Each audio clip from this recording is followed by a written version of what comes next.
Well. Looks like you've wandered back here, haven't you? Or maybe this is your first time. Either way, welcome. Tonight's story is a bit different.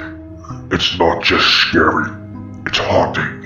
You see, some calls should never be answered, and some voices, well, they follow you. So before we begin, I have just one question for you. Are you alone? I am right Good. behind you. Then let's dive in. This one's called The Midnight Phone Call.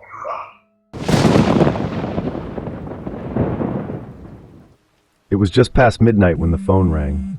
David groggily picked it up, not recognizing the number. He considered letting it go to voicemail, but answered on instinct. Hello? There was a pause on the other end, then a quiet voice. Do you know what time it is? David frowned. Who is this? Another pause, then the voice, calm and cold, replied. It is time for you to wake up now. David hung up, unsettled. He lay back in bed, telling himself it was just a prank call. But a few minutes later, the phone rang again. The same number. This time the voice was louder. You can't ignore me forever, David. His heart raced. Who are you? What do you want? You will find out soon enough. David slammed the phone down, his hands shaking. But the calls kept coming, each one more insistent, each one revealing more about him. His childhood, his job, his deepest secrets. The voice knew things no one should. Finally, on the fifth call, the voice whispered, I'm closer than you think. David froze, his eyes darting around the room. And then he saw it, his phone's reflection in the window. There was someone standing behind him, watching him with cold, unblinking eyes. David's breath caught in his throat. He stared at the reflection in the window, unable to move. The figure behind him was still, too still. His mind raced, desperately trying to make sense of what he was seeing. It couldn't be real. It had to be a trick of the light, his mind playing games.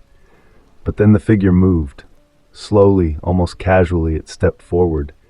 The faint sound of footsteps on the hardwood floor sent chills down his spine. David's heart pounded in his chest, his body frozen with fear. He wanted to turn around, to face whatever it was, but every instinct screamed at him to stay still. The phone rang again, shattering the tense silence. David's hand shot toward it, trembling as he brought it to his ear. The voice was back, calm, cold, and eerily close. I told you, David. I am closer than you think. His blood ran cold. He could feel it now. The unmistakable sensation of breath on the back of his neck. Something was standing directly behind him, close enough to touch. The air in the room seemed to thicken, a suffocating pressure that pushed against his chest. He had to move. He had to look. His mind screamed at him to run, but his body refused to obey. Every muscle felt locked in place, paralyzed by fear. Then, summoning all the courage he could, David snapped his body around, fists clenched, ready to confront whatever was there. But the room was empty. His breath came in ragged gasps, eyes darting around the dimly lit room. The door was still locked, the windows securely shut. Nothing was out of place. No one was there. He rubbed his eyes, trying to shake the feeling of dread creeping up his spine. It had to be a hallucination, his mind playing tricks on him from lack of sleep. But the voice on the phone, it had felt so real. David stumbled backward, gripping the edge of his bed for support. His hands were shaking uncontrollably. His heartbeat thundered in his ears, but the silence in the room was deafening.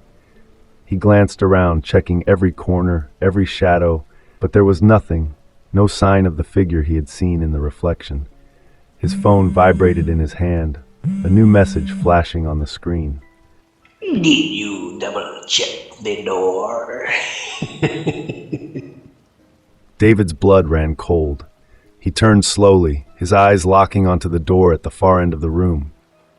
It was still closed, but now, with the phone's message seared into his mind, it felt like something sinister was lurking just on the other side. The phone buzzed again. Come closer, David. David's hand trembled as he gripped the phone tighter. His mind screamed not to listen, but an inexplicable pull dragged his feet forward. Step by step, he approached the door, every creak of the floorboards echoing through the room like a death knell. His hand hovered over the doorknob. The silence on the other side felt heavy, oppressive. Slowly, he twisted the handle, the metal cold under his palm. The door swung open, revealing nothing but the dark hallway beyond. No figure, no presence, just empty shadows. David exhaled shakily, his body slumping in relief. He'd let his mind get the best of him. All of this, it had to be stress. The calls, the hallucinations, his mind was fraying at the edges, worn down by sleepless nights and endless anxiety. But as he turned to close the door, he froze.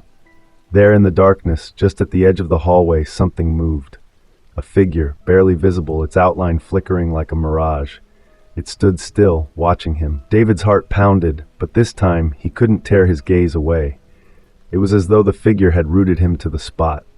The figure stepped forward, slowly emerging from the shadows. It looked exactly like him. David's breath caught in his throat as the figure mimicked his every movement, its eyes locking onto his, reflecting the same wide, terrified stare he wore. But there was something wrong, something deeply unsettling. The smile. It was too wide, too crooked. It wasn't just a reflection. It was alive. The phone buzzed again in his hand, but David couldn't look away from the doppelganger slowly approaching him. The figure's smile widened impossibly, and in a voice that mirrored his own, it whispered, You shouldn't have answered. David stumbled back, slamming the door shut, heart racing. He backed up, nearly tripping over the bed as the buzzing of the phone continued relentlessly. Hands shaking, he glanced down at the screen. The message was clear. I am inside now. David's eyes snapped back to the room around him. The door was still shut, the room still empty, but he knew, deep in his gut, that he wasn't alone anymore. The air around him felt colder, the shadows stretching longer. His phone fell from his hand as he backed into the corner of the room, eyes wide, chest tight with terror. Something moved in the darkness. It was closer now, no longer content to stay hidden. And then, just as the shadows seemed to envelop him, he heard the voice again, his own voice, whispering from the depths of the room. I've always been here, David. The last thing David saw before the darkness swallowed him was his own face, grinning back at him, eyes full of something ancient and cruel. And then, silence. From that night on, the house remained empty. David's disappearance was never explained, and his phone was found lying on the floor. A single message still displayed on the screen. I'm closer than you think.